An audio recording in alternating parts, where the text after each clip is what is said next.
Hey everyone, welcome back to Electoral Dysfunction, the show where comedians and experts debate the news of the week from the safety of their quarantine. I'm your host, Tom Brennan. Thank you for joining us for another week. We got a jam-packed show today. We just finished recording it. It's a good conversation, so I'm not going to waste any of your time. Ned Thorne, star white me to the panel. Welcome back to Electoral Dysfunction. I'm your host, Tom Brennan, and join me in welcoming this week's panel. First up, very excited to have her back with us. You can catch her with the musical Megawatt at the Magnet Theater. That's a lot of M words. Ann Herberger's back. Hey, Ann, how are you? Hi, Tommy. How are you? Glad to be back. I'm doing well, and you joined the ranks of my mother, father, sister, and no one else who can call me Tommy. So congratulations. You're always Tommy to me. Well, thank you very much. I was Tommy because my dad is also Tom Brennan. And then when I hit an age where I did not want to be called Tommy anymore, I went straight to Thomas because my dad was Tom Brennan. Very interesting story, worth the audience's time. Well, you could be like my brother, and his father was Thomas, and his father was Thomas. So my brother, as a kid, was Tippy. I like that, Dippy. All right. No, Tippy. Oh, Tippy. I'm sorry. I'm gonna go back. I'm gonna go with Dippy. Dippy is my new nickname. Going to introduce that on the Thanksgiving Zoom call. Next up, very funny comedian and writer. Catch her show Astronomy Club on Netflix. Holiday weekend's coming up. Watch all of it. You got 2 hours to kill at some point in the next week. Keisha Zoller. Hey, Keisha, how are you? Good. I was now thinking, I was like, why TJ? Why aren't you Thomas Jr.? I'm not Junior. Here's why, because I have a different middle name and I never wanted to be a junior, and that's the bellwether. Wow. I love my dad. He's a great guy. I have strong feelings about that. Now I need to know your middle name and your social security number and your mother's maiden name. Well, my social security number, nice try. I already gave that to a Russian guy who called me yesterday. So it's available at the office. My middle name is Coyle, my mother's maiden name. So there you go. Really interesting stories, all worth the audience's time. Oh my God, he really is TCB, taking care of business. Right. You know how excited I was when TCBY became a thing? Me and my sister, very excited because we were interesting city kids. That's the other side. Whenever we grew up in New York City, all those stories like New York City kids being tough and rebellious, I'm sure was true of many New York City kids, but us, we were just like, your initials are the same as that yogurt shop. Next up, we're very excited to have this gentleman with us. With all due respect to Mr. Perdue, Ossoff, and Warnock, he is Georgia's greatest son. Neville Doyley is with us. Hey, Neville, how are you? I'm fine, thank you. I appreciate the invite. I'm glad to be here. It's good to have you here. I don't have anything to promote, unfortunately, like I told you before, because I'm just a regular guy working 9 to 5, you know. Right. I'm not that creative, so, gotta make exactly, gotta make a living. What? I believe everyone's creative, but that's neither here nor there. Yeah. I can do a little something, but There it is. Right up there it is. Done. Well, it's a perspective we need. At least I need here in my elitist bubble. So, and of course, columnist for Bloomberg Opinion. Speaking of elitist bubbles, the one-man elitist bubble himself, Robert George. Hey, Robert, how are you? I'm doing okay. And here's a little fun fact. My very first pet that I had those many years ago when we moved to Connecticut was named Tippy. So there you go. Here we go. Around the circle. Did you have a pet? Did you have a pet white kid named Tippy? Well, no. Appropriately enough, it was an all white cat. So hey, all right, okay. In the suburbs of the burbs of Connecticut, and I had an all white cat. So there you go. You know what? I don't even want to talk about politics. I hit all my the horror story of Tippy. I hit all of my cliches as much as possible. Well done. Well, welcome, panel. So with that, let's talk about the news of the week. And I'm going to start. I've been trying after the election. I want to start these shows off with a place of agreement, and before we get into the stuff that we all may disagree about. And I think a good place of agreement to start with this week is this, which is it is a beautiful thing to know that at some point in the last 2 weeks, Rudy Giuliani, current lawyer to the president, former guy my parents paid tax dollars to live in a mansion for as America's mayor, Rudy Giuliani, looked in the mirror and said, there's only one thing keeping people from taking me seriously, and it's my gray hair. If I dye this hair, boom, they're going to 100%. Otherwise, I will no longer be considered insane. And with that, here we are. We are 2 weeks from the presidential election being called for Joe Biden. We're recording on a Saturday, so about 2 weeks since it was called. But the Trump administration is still insisting, or the Trump campaign, sorry, is still insisting that the election has not been called. It's hard to tell the difference between the campaign and the administration these days, with his lawyers led by Rudy Giuliani this week holding an hour-long press conference that was perhaps the most insane thing I've ever watched on television. And given the calendar year of 2020, that is saying something. And so I guess the question I start, and Anne, I'm interested in your take on this as someone who knows political campaigns in and out. What is the goal at this point? Because I think there's so many conversations and debates over like, right. Is there a strategy? Is it this? Is it that? Like, are they trying to just kind of hurt Biden on the way out? Is he actually going to try and convince state legislatures, to change their electors? What's the plan? What do you think is actually happening in the Trump campaign's halls right now that their plan going forward? Well, I think number one, there's never been precedent about this, and as we're watching this play out, ever in the history of the 200 and some odd years this country has been the United States of America. From in sort of our lifetime, from George Herbert Walker to Clinton to Bush to Obama, even Carter, when Carter lost, you look at even the one-term presidents who were like conceded on the night of the election. Maybe weren't happy about it. I know Herbert Walker Bush had a couple of cocktails before he called Bill Clinton. But that was the honorable thing to do. And the next thing that comes out of the candidate's mouth who is lost is, and my administration will do everything in its power to have a peaceful and smooth transition, starting with unlocking the transition funds at GSA. So I think there are three things going on. You're dealing with a narcissist who's sitting in the White House who is being told, even by the sycophants, look, there's every avenue is run out, and he doesn't want to believe it. Two, I think you're dealing with those sycophants who keep trying to find other ways to do this. And, by citing Bush v. Gore is I saw a couple articles early on where some of Giuliani's legal team was citing, but Bush v. Gore, and even the Supreme Court said, look, this applies to this situation in 2000 and this situation only. And I think one of the justices had said something to that effect, even when they were trying to get that square peg to fit into a round hole this time.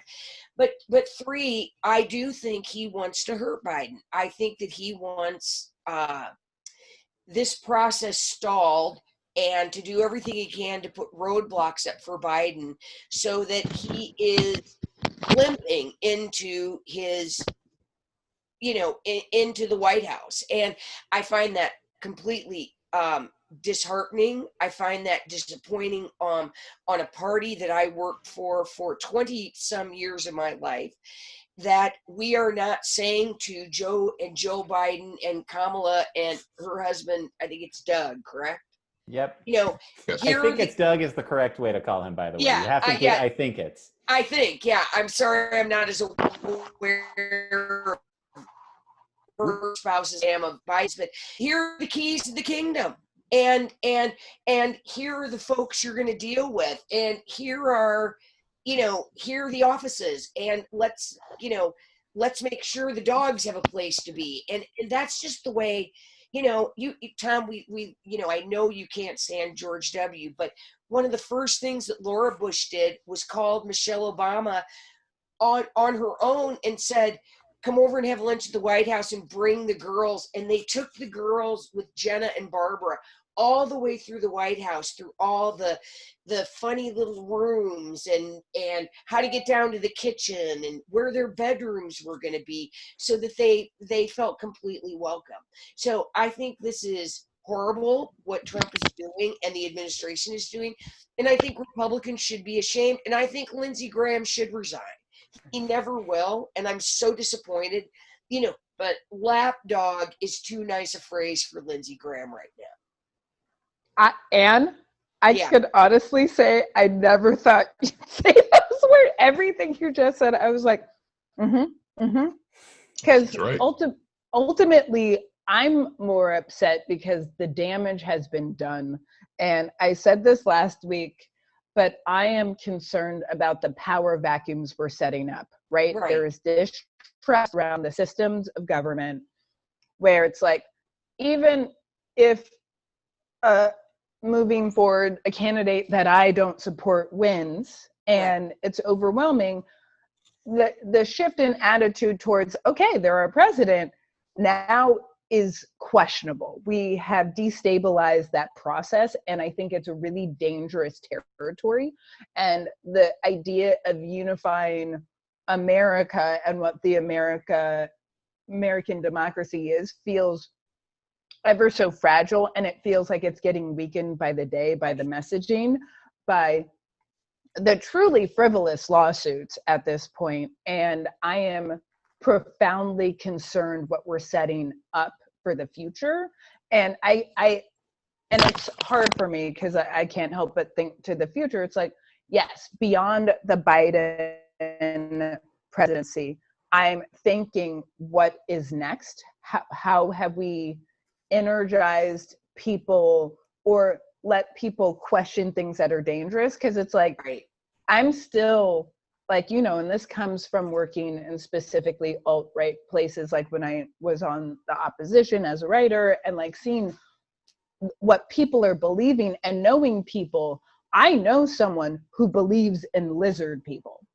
And that is horrifying, that they feel like they're being given energy and they're dehumanizing people who don't agree with them in ways that I find toxic for our democracy and the longevity of our nation.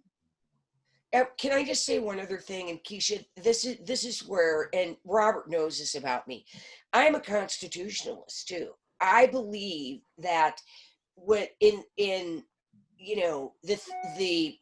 I think the lofty ideas that the founders and put into the Constitution, and also as the Constitution got amended, about the fact that we inaugurate on the second Tuesday of, the fourth Tuesday of January, there's a specific January 20th. They have to be inaugurated by 12:01 p.m. Those things are,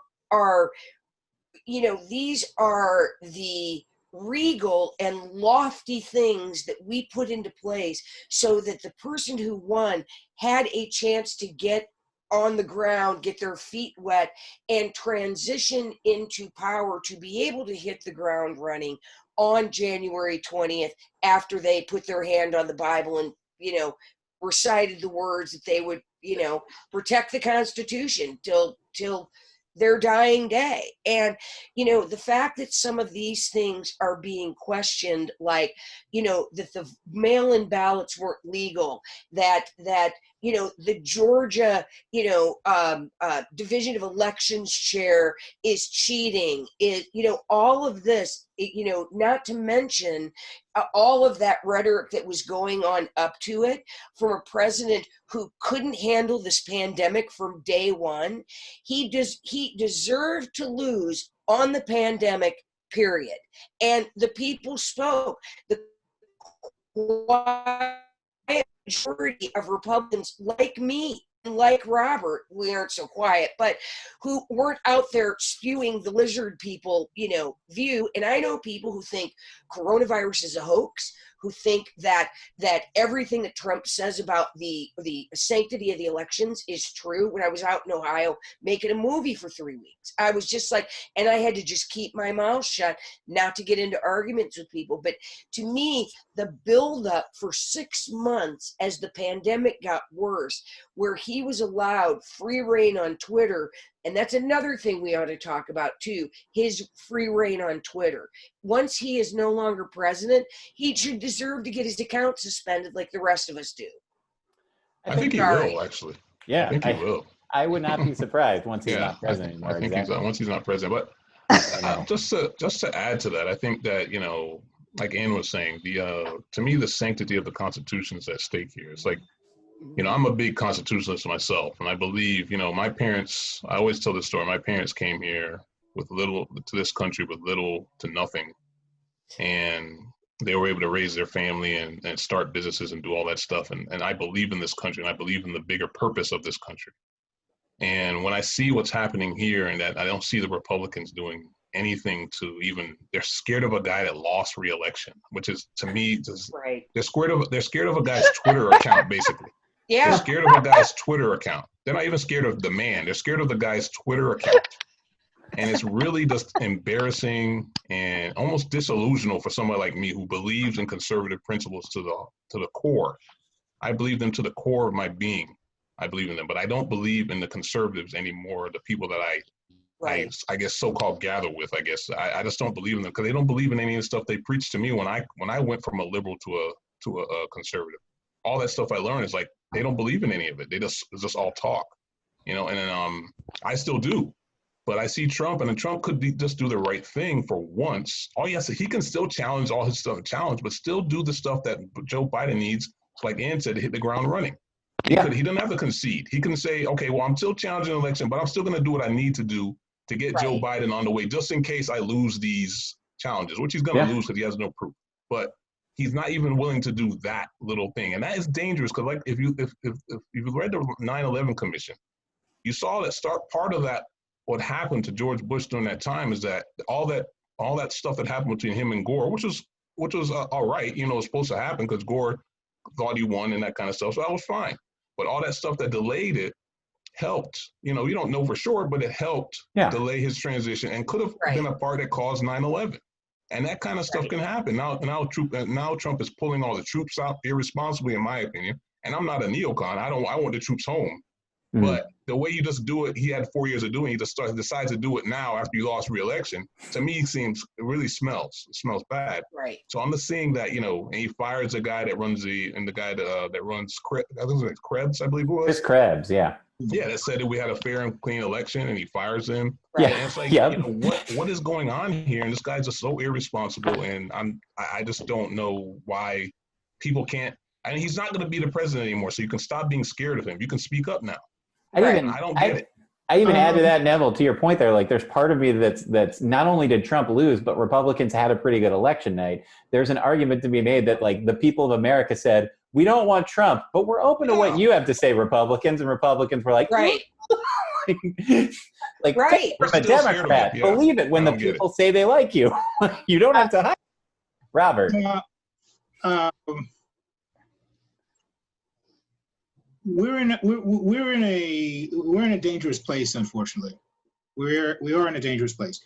I spoke earlier this week with a gentleman who is a member of the Republican National Committee, not the building, but the Republican National Committee is made up of basically 3 officials for each state. Territories. You've got the chairman, and then a national committee man and a national committee woman, and so they're the committee members of the states, and then that whole collective is known as the Republican National Committee.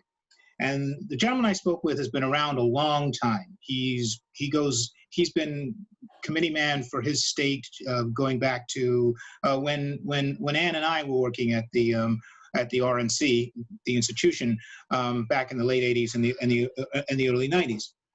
And he said that the broad consensus amongst the committee is that this election was stolen from Donald Trump.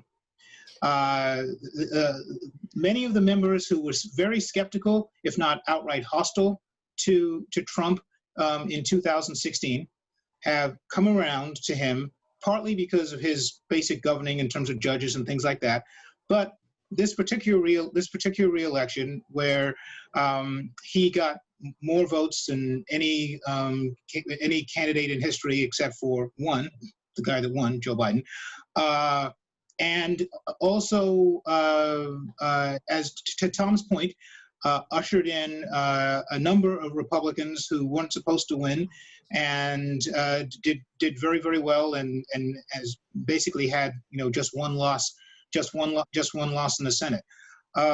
So the party So far. So far, I'm sorry, so far, not counting Georgia. I apologize. Thank you for Well, we'll get to that. But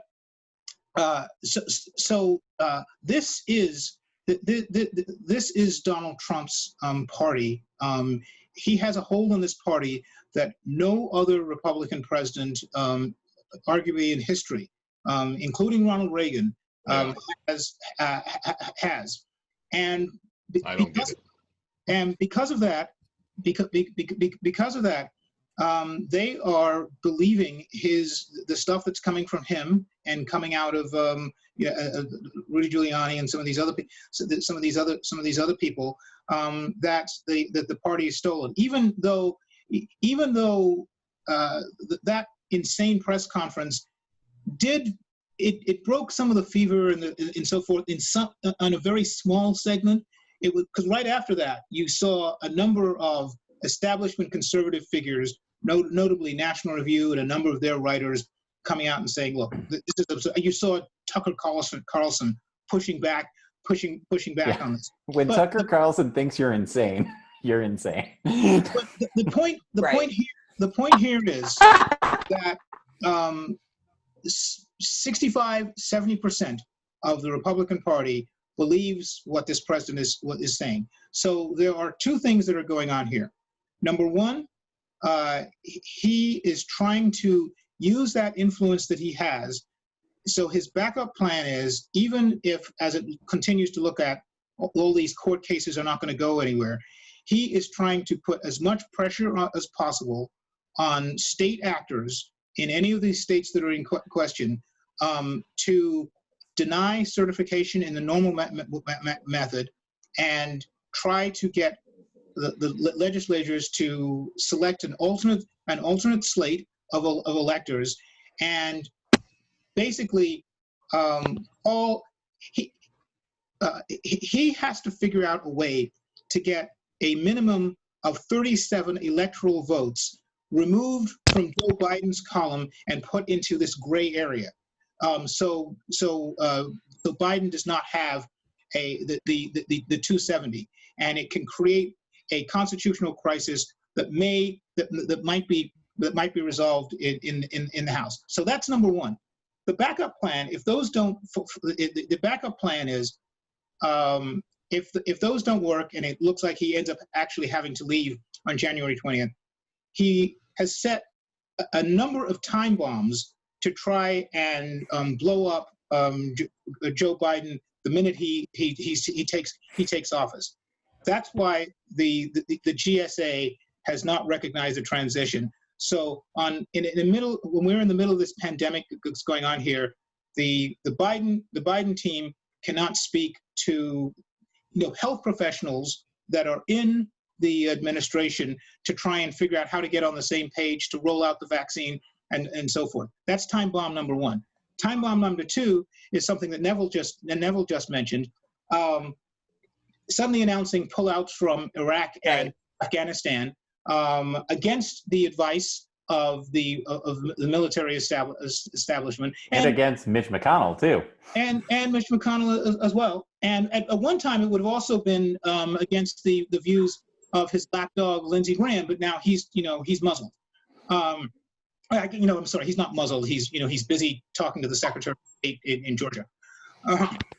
So that's time bomb number two. The meeting. And then time bomb number three, less noticed by many people, except for Wall Street, was Steve Mnuchin Right.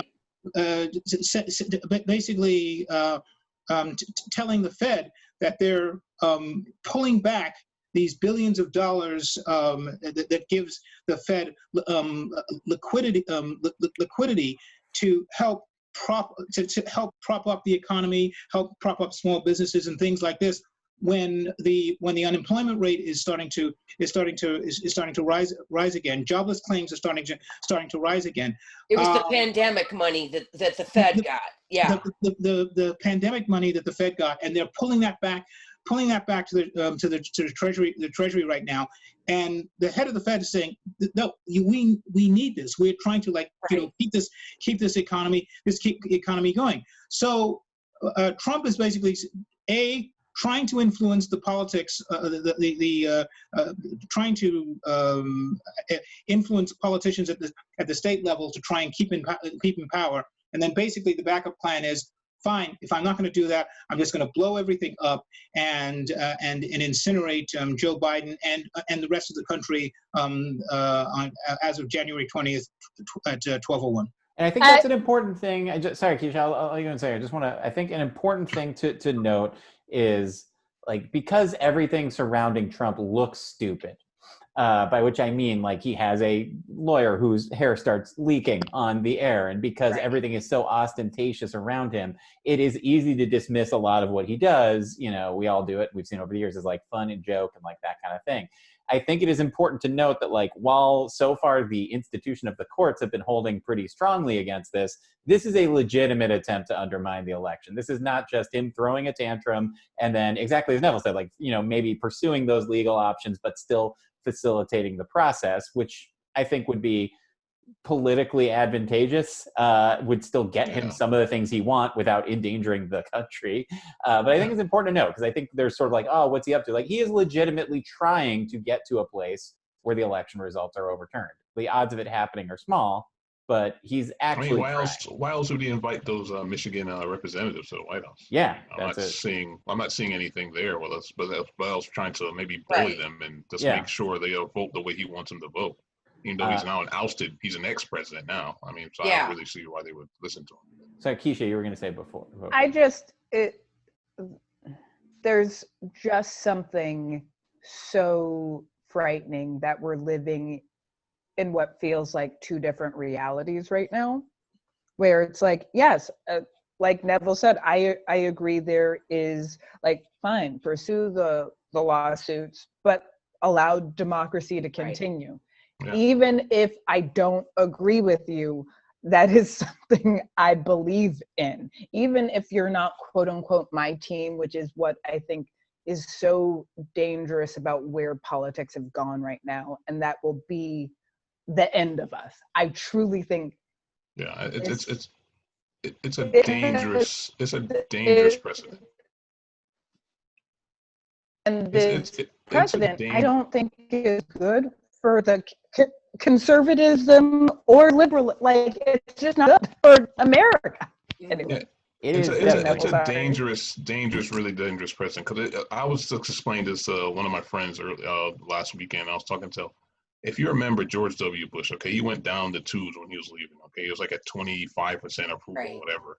And, I mean, Barack Obama basically took his head in a headlock and kept ramming him into a wall every day for like a year. You know, he just beat him up like he was literally beating a dead horse. Okay, and so and the way Bush treated him after he won, Bush could have been really vindictive and then really upset about the way Barack Obama went after him personally and all type of stuff. But he treated him like he should, because he knew the president and this carrying on the tradition of what happened to this country is bigger than him.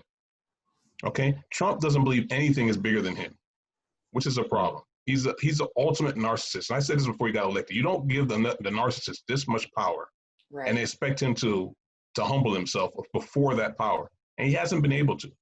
And to me, he's just been. I know he's done some conservative stuff, and I like some of the stuff he's done. Don't get me wrong. I'm not gonna lie and say I don't like some of the stuff he's done. But I think as a long term, he's done so much damage to conservatism and the Republican Party that, I mean, any moral high ground we had, it's totally been burned to the ground. Now he's like Homer Simpson on the Forgive the People, right? And he's just driving over the bridge and gonna throw a match behind him. So he's like, Right. forget it. Everything is done. I want out of here. And if I'm not gonna be here, you can't.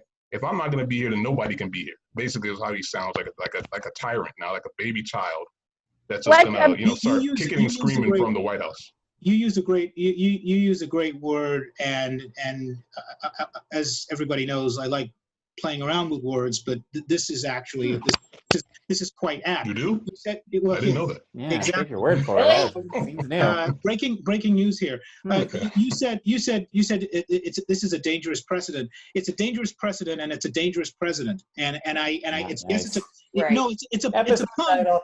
It's a pun, but it's an accurate presentation of the position we're in, because he is pushing the envelope in terms of the concept of peaceful transition of power to the breaking point, and he doesn't care. He doesn't care about it because, as Neville said, he's a narcissist who cares only about himself. And if he'll burn down the party and burn down the country to try and get what he wants, that's exactly what he'll try and do. Here's the one thing that I do have a little bit of faith in, and that is a full and free press.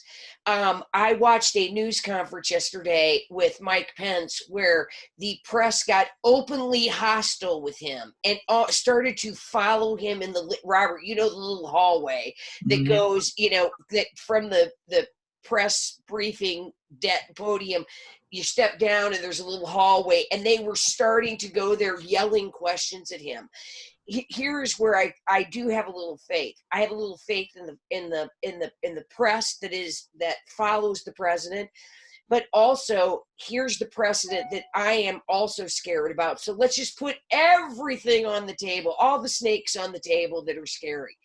We do not know readouts of his calls. We don't know if he's calling world leaders and giving them a line of bullshit.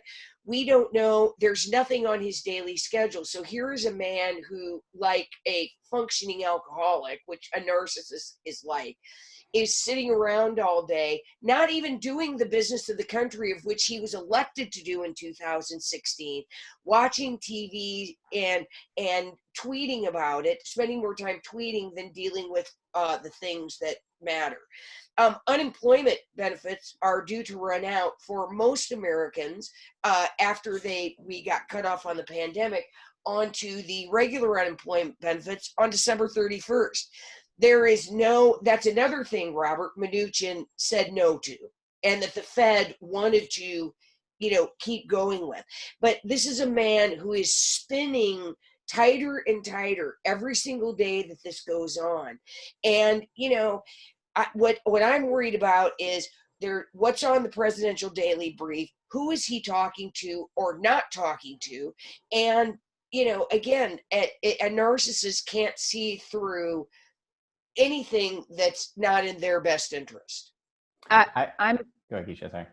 I was going to say, and for me, this comes down to as simple as I feel like there are people who have actively chosen party over country. Right. And I will always be country over party, period. And that is the pieces that and by party, I'm specifically talking about the Trump of it all. Right. Right. And Keisha, if I could just slightly correct you, and this goes to something that Tom. What we've actually found out is that that the supporters of this president have it's not party over country, it's person over party, because I agree with that. They have embraced the cult of Trump. What Tom said earlier is quite right. To the extent that there's a consensus from coming out of this election, it was the consensus was a repudiation of Donald Trump. Yes, right. There was for whatever reason, folks were a little bit antsy about giving the Democrats everything. But the one thing that they did know, they wanted Trump out, and whether people were thrilled with Joe Biden or not, they wanted somebody to replace Donald Trump. And then they said, okay, we'll vote for some Republicans over here, to keep you Democrats in check over here, and whatever else. The one thing is, Trump has to go, except for the members of the cult that see him as not able to do any wrong at all. Well, it's the Trumpian of it. Let me be specific. When I say party, it's the Trumpian cult leader, which feels, and before we started recording, we talked about doing the show and how discourse even internally has changed, right? Because this just feels like a virus. And the more you say cult, 100%. Maybe I've watched The Vow and Sacred and a lot of cult stuff, and you can't help but go, oh no, that's what we're doing with the lizard people and the QAnon, and the slow walk away from a shared reality that, like, okay, we can disagree. We can disagree on policy, how government should be run. But once we get to, I think you're a lizard person, there's just, and the fact that that's what's been awakened, I think I just, I can't shake that out of my system. I don't know how everybody else is processing with that. To engage with people who actively believe those things that just seem so absurd. And we're not talking about states' rights, government, the role of government. It's really like they're lizard. I was just like, I think I'm just emotionally exhausted, because I was like, I don't even know how to argue with that anymore. I don't. I think, and I don't even know how to have a reasonable conversation with that. All I know is, like, I want that to change before it becomes the 1984 disaster it could be. I think one other thing, and you started talking about things that give you faith, and part of that is a free press. Two other things happened this week that also give me faith, and I think an important thing, Robert, you made a point that, like, you say the Republican Party is the cult of Trump now, or well, you didn't say cult, but it is devoted to Trump. I do think that's the truth of the National Party. We are seeing that is not necessarily truth of the day-to-day operations of state parties. And I think when you look at the Secretary of State in Georgia, sort of rejecting Lindsey Graham's overtures and rejecting, pressure, and you look at these Michigan state legislators, as Neville said, who went to the White House on Friday, and because the president summoned them, but when left, we're like, we're not doing it. Sorry. Yeah. And I think in reality, Tom, just very, very, very, very quickly. Okay. I'm sorry to interrupt, but I just want to be. You read that statement very, very carefully, because okay. I think we're a little bit too quick to just automatically say it. People don't want to go down a dark road on this, where things might be heading, and so we're trying to look at the wording there and saying, this means that they pushed him back, and they were only just talking about COVID, and we'll follow the laws, blah blah blah blah blah. I think if you look at this statement very, very closely, there is room for leeway as to what they consider what the law is.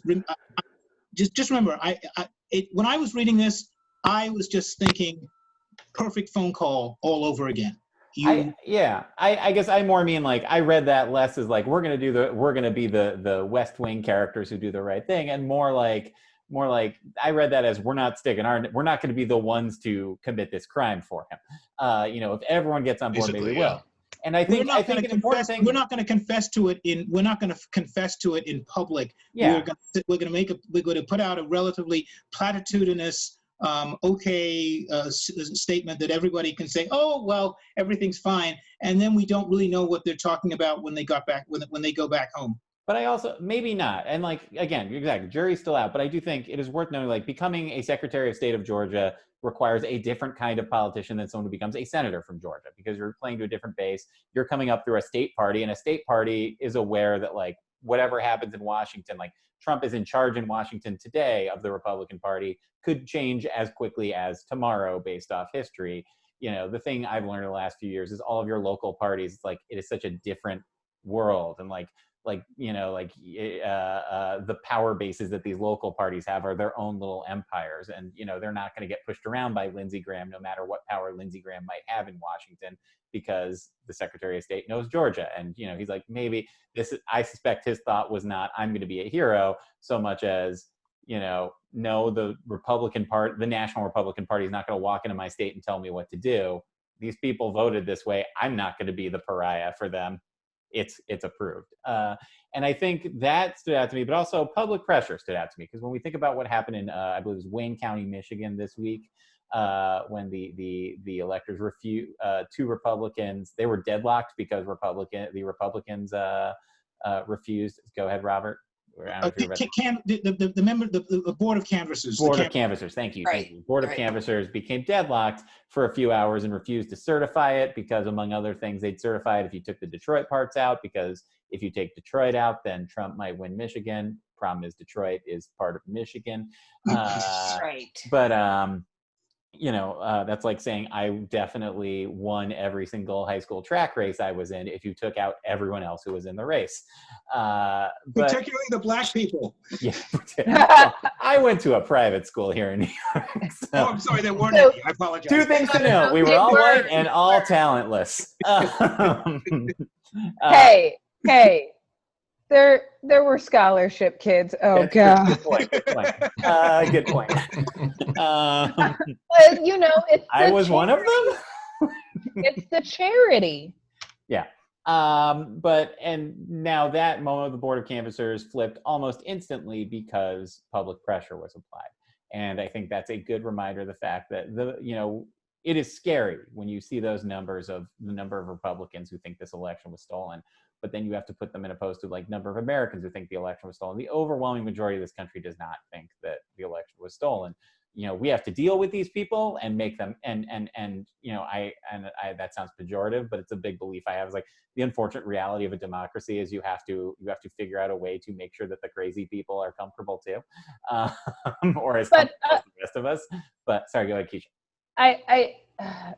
Yes. However, ideas can spread like viruses. Yes.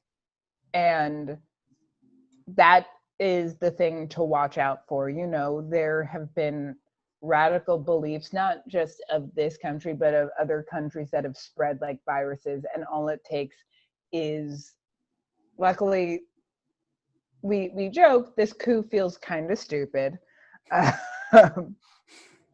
But I do believe we have set ourselves up for a smarter coup. And I do not think it's not even a left or right coup. It's whatever the coup is. Because I'm not saying it couldn't come from the left. I'm not saying it couldn't come from the right. I'm just saying, like, it's like, I'm sorry, I don't mean to cut you off. I was finished. It's like the 2016 election, and there's polls that say there's too much conspiracy mongering going on because institutions are failing in this country right now. So the polls are telling us that a lot of liberals, I think it was like the number was like 60% or whatever it was. I saw a poll the other day that believe Russia changed votes for Trump to win, and I'm like, and I see that stuff, and I'm like, what? Why do people believe this stuff? I just don't understand it. Why do people believe this stuff? I suppose Russia has the power to do that. I suppose, but I mean, most of these elections are done with so, how you said this, and so little precincts, and so many people watching them, and I don't understand how people can just believe this stuff if they don't have any you know, there's local, there's state, there's federal, there's all sorts of people watching these things. And people think that somebody can just walk in there and change votes or do a program that changes votes when a lot of them are on paper anyways. And, you know, and people are right there and they get their receipt with their name. I know in Georgia, when you go on the machine, you here in Georgia, you go on the machine, you make your vote. He doesn't know it's a machine. It's one of those Dominion machines. You put your vote in and it prints out who you voted for on your thing. So if you see it, like for instance, I didn't vote for either Biden or Trump. I voted for George Jorgensen for whatever reason.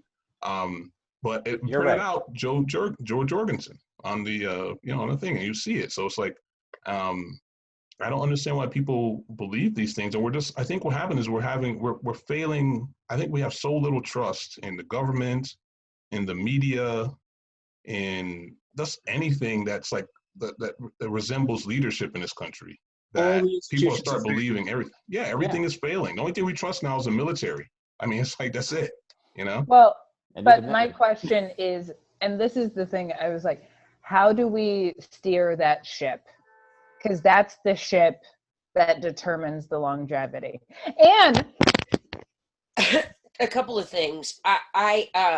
I saw a great thing that Ari Melber had tweeted, and he basically said Donald Trump is quarantined more strictly in response to losing the election than in response to getting COVID. which we laugh. That's true, though. That's true. But it is true. Line. And here's the other thing that tells me I think this is going to be over pretty quickly as these states start to certify.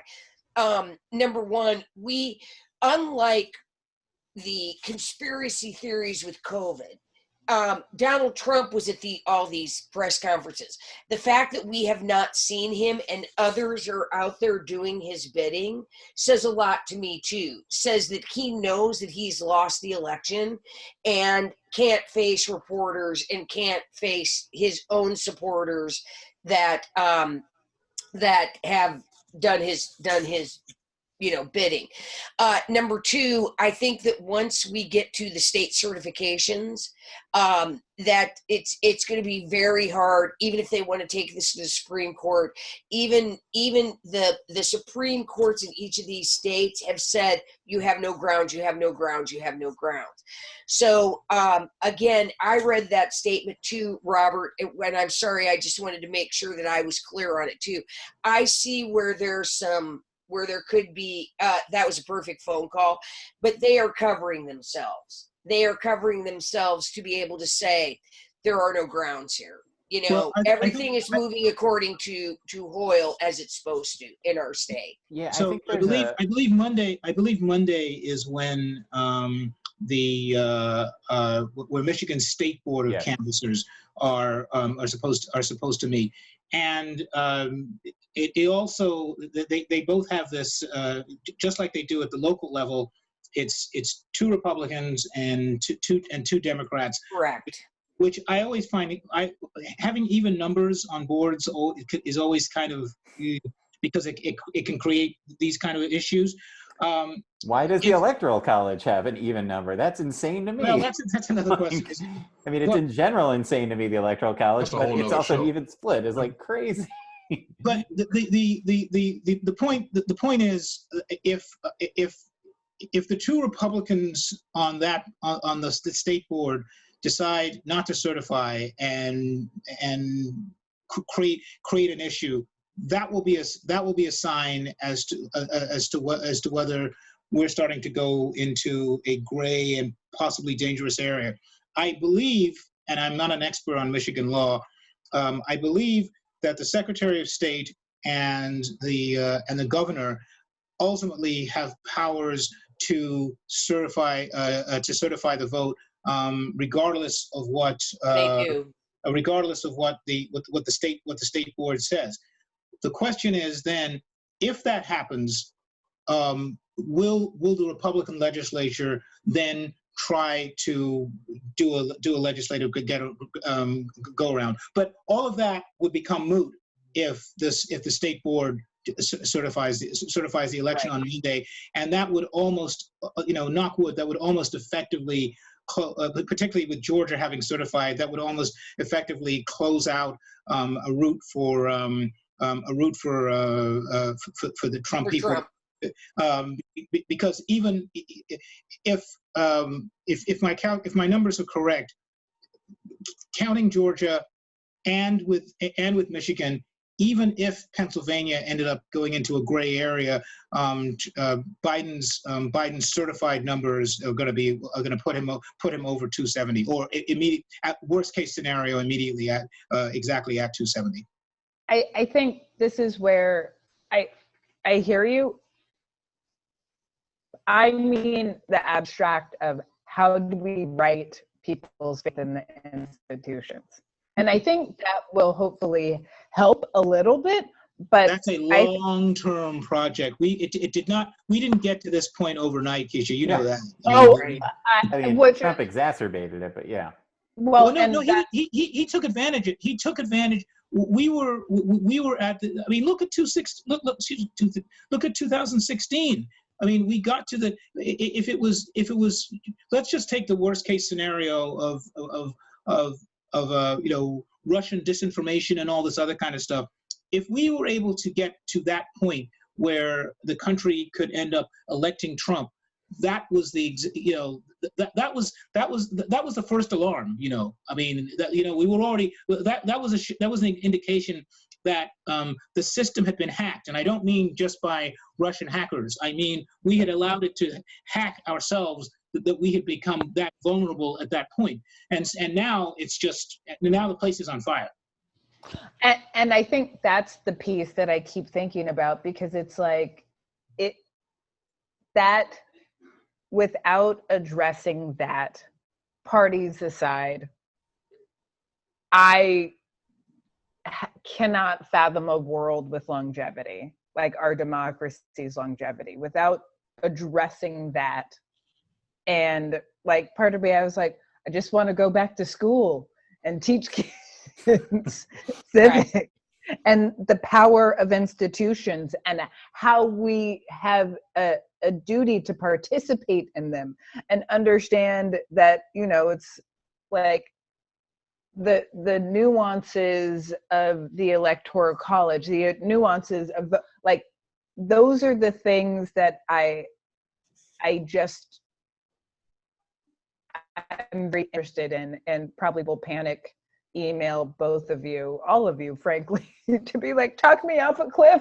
How do we get the faith back? But can I just say one thing, Keisha, where I think you should feel heartened, is that during a viral pandemic, we saw record turnout in voting all across this country of people who didn't believe the hype and mailed in their ballots, me included, and participated and had their voices heard, and who didn't necessarily on both sides follow party dictates, who, may have voted for Biden, but voted Republican on local races, or Dems that may have voted for Biden, but maybe their buddy was running for county auditor. We saw, I'm going to be very interested when all the canvassing is done to really see, like we saw that in Arizona.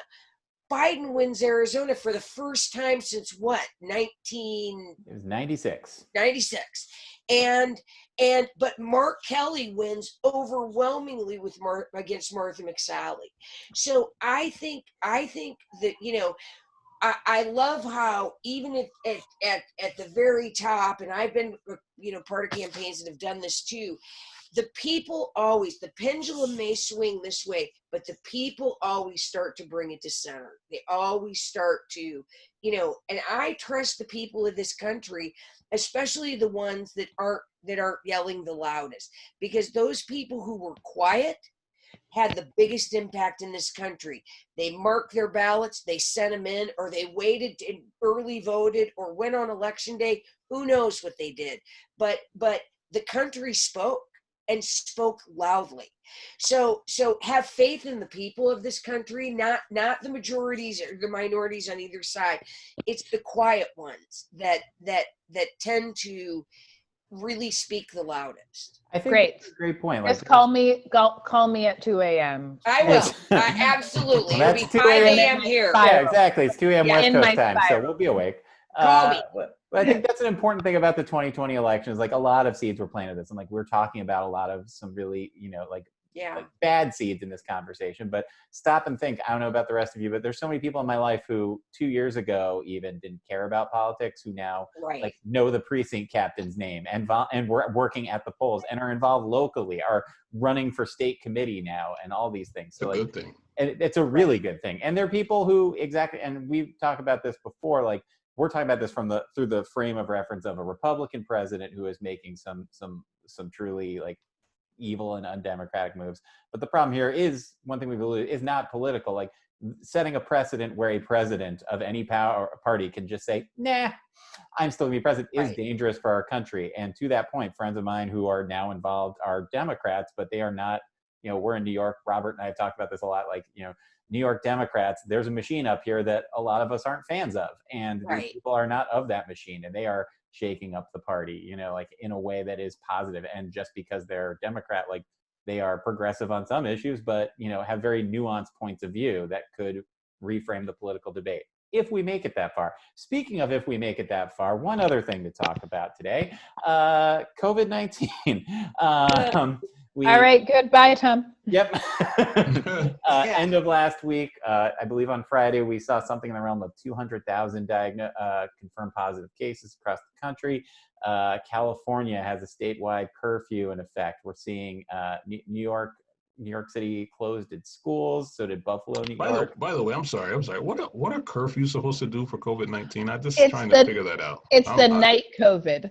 Yeah, I just don't understand that. That seems very. Neville, maybe I'm ignorant. Maybe I'm not smart enough, but I don't see it. I don't see the night COVID. Neville, it's those COVID after dark parties that they need to tamp down. Yeah. But on the flip side, so, I'm in LA and transplant from New York. And one of the things that really disturbed me, people are out and they're out not wearing masks. And like, I went to go pick up a takeout order and it looked like a typical Saturday night in a neighborhood, like a couple of miles away. Like it was bumping, music was playing, and I was like, oh no. Right. And it is wild to me because I was like, people were reckless, like they were out to party. So I see why there's a curfew, because they're being like, stay home. Okay, well, I get that then. I can understand that part. I can understand that. I was shocked. Yeah, this seems to me that, what I just feel that, as far as COVID goes, I think people are over it. Just not me personally. I'm just saying people in the country are like, I'm done. I mean, I sat in my house for months and I haven't seen my grandmother, I haven't seen my mom, and I'm just done. I can't do it anymore. And I understand it. My wife was, when we were talking about it, my wife was just listening to Joe Biden just on and on and on about COVID. And my wife is not political at all. And she won't tell me, but I'm pretty sure she voted for Biden. But she was like, as a non-political person, she's like, I'm tired of hearing him just say we need to be locked down again and locked down again. And I really believe that, I know he won, but I really believe that tamping down some of his vote, honestly. I think more people were on Trump, not to say Trump was doing a good job, but where Trump was saying we have to open up and that kind of stuff. I think more people lean that way. I'm just, this is my feeling. I don't know that for sure, but I feel like people are not into the lockdown thing anymore, whether you be on the right or the left. It's like, I can't do that anymore. I mean, too many businesses have failed. Too many people have just lost a lot. And obviously a lot of lives have been lost too. So it's like, there's no good way to look at it, but I just feel a lot of people are over it. That's why it's just, you're getting so much pushback now. But here's the problem with that. I was going down a rabbit hole reading about people felt that way during the plague. Right.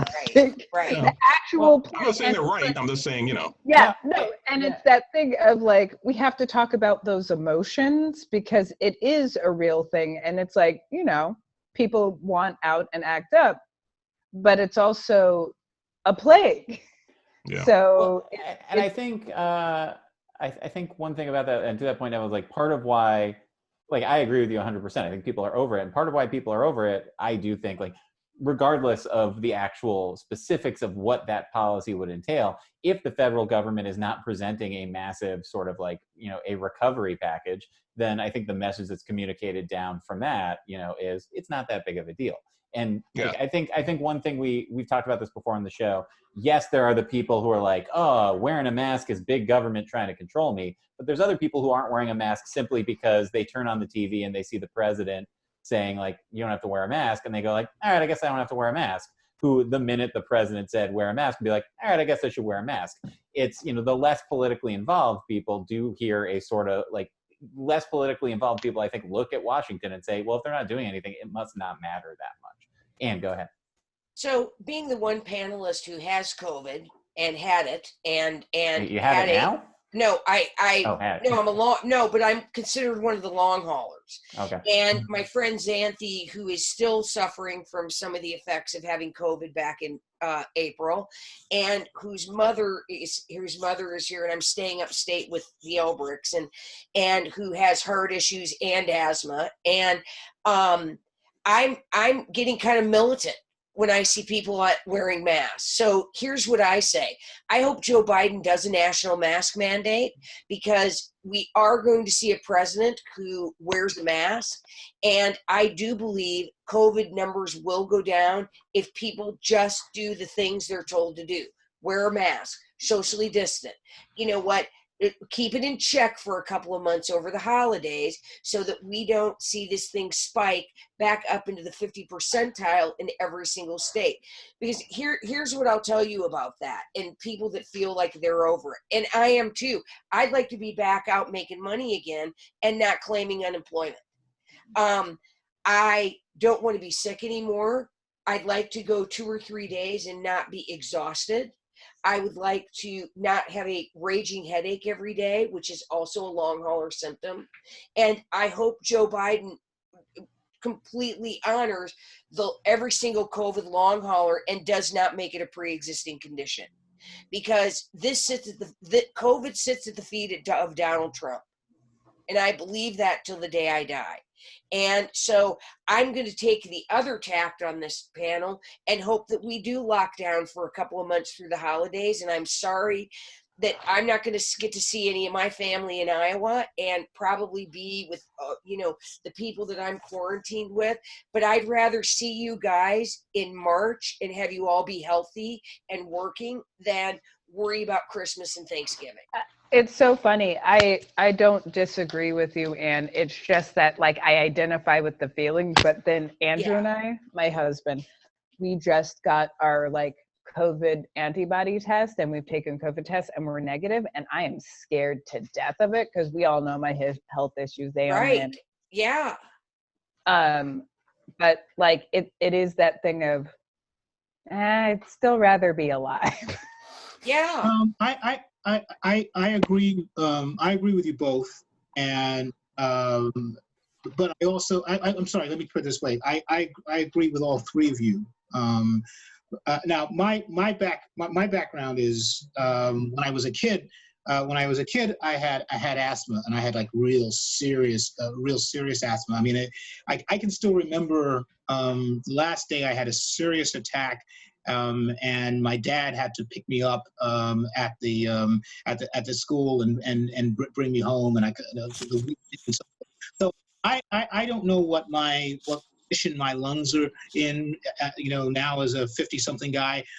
So I try to take care.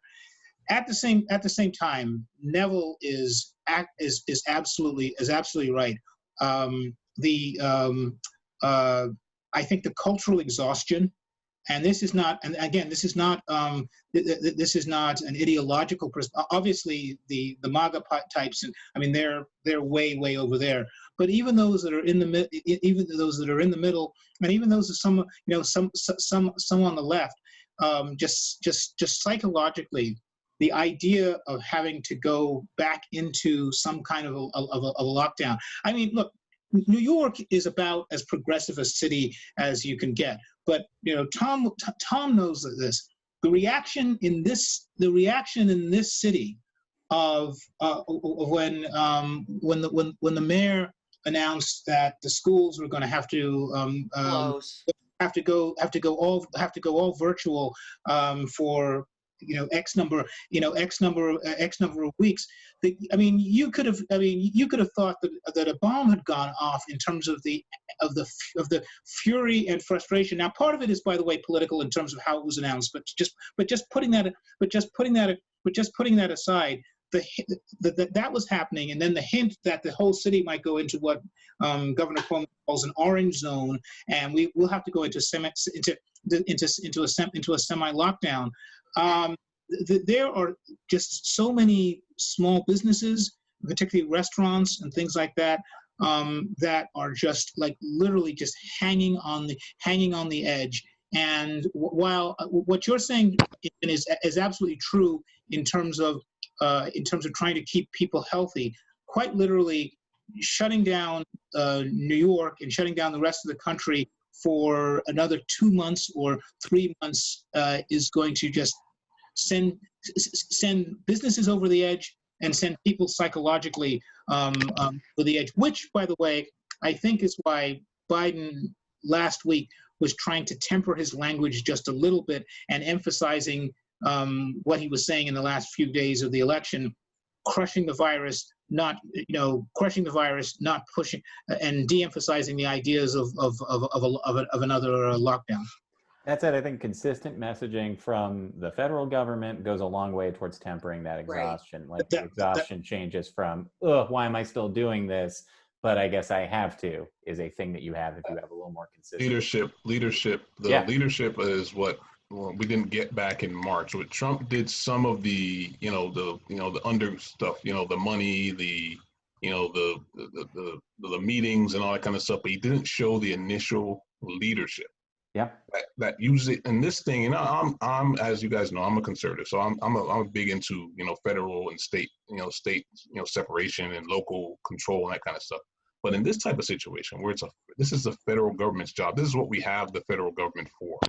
Okay, this is where the president leads and the governors follow, and then the mayors follow the governors and that kind of stuff. That's what happens in this type of situation. And what happened is Trump, he did some good stuff, the Operation Warp Speed and that kind of stuff. He did some of those things that he'll get credit for, which I think he deserves credit for. Maybe people don't agree with that, but he didn't show the initial leadership. Like you said, he didn't wear a mask. I mean, if he just wore a mask from jump,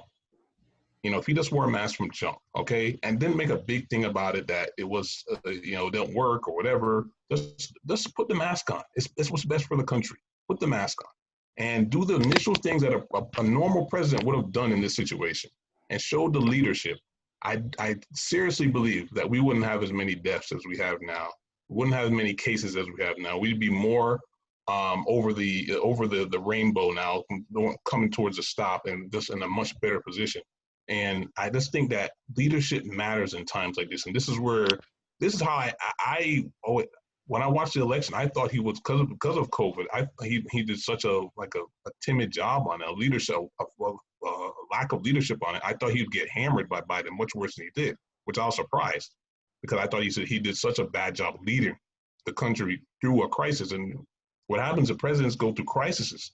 And if they don't lead through the crisis, that's where that's where the people really punish them. And I thought he'd get punished harder than he did. He did lose, but that's why I thought leadership comes from. You see when a president is challenged and they rise to the challenge. He did not rise to the challenge, in my opinion.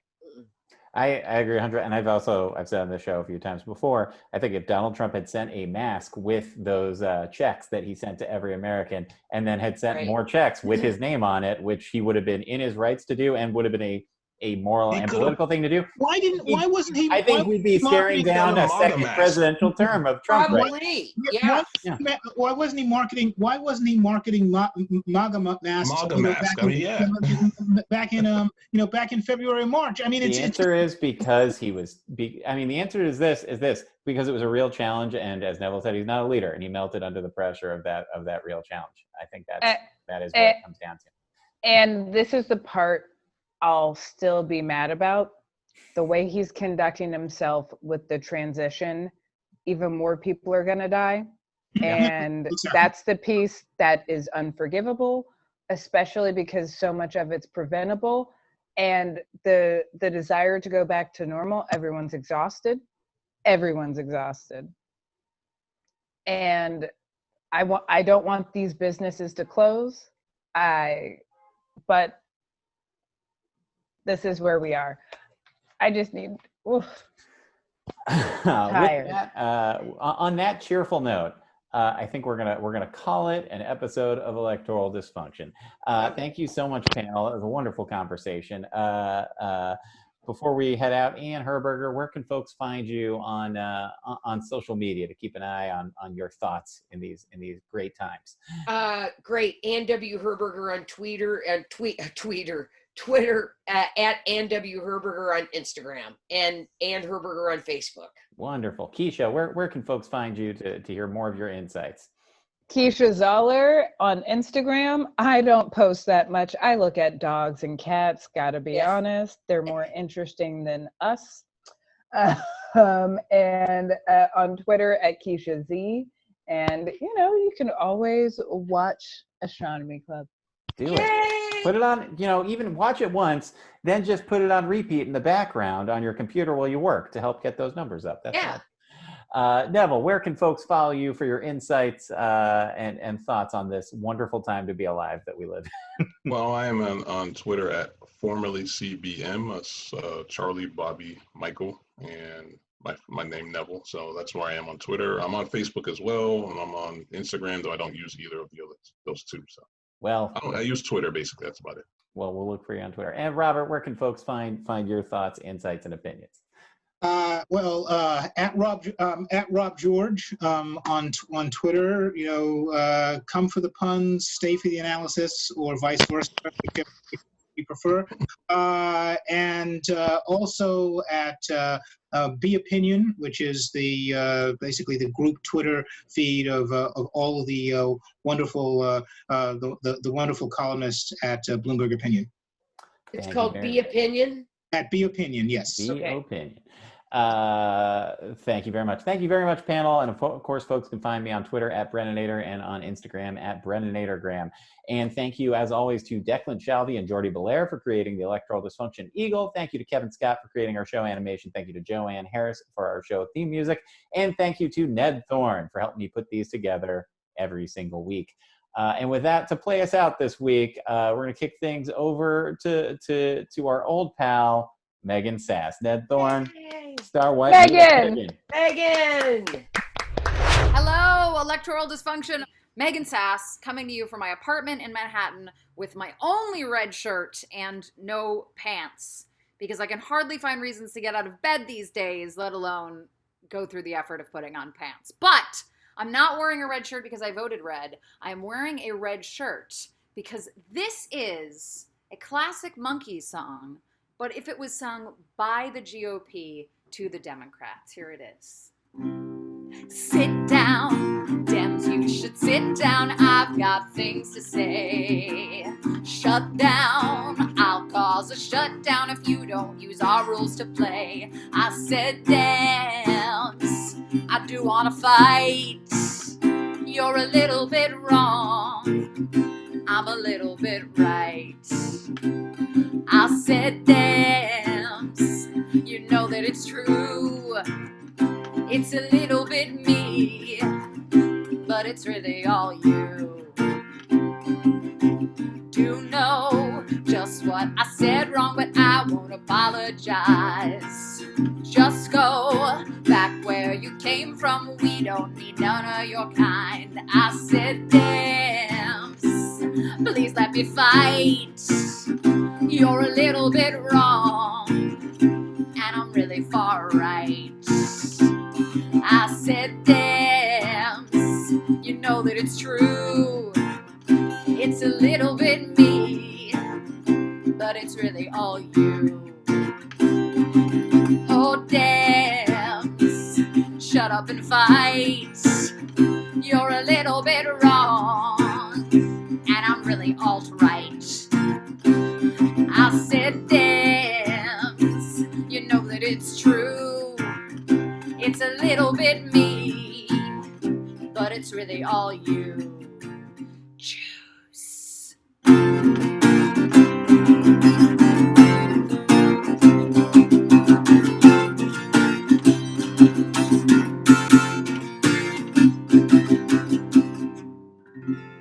I hope all of y'all voted.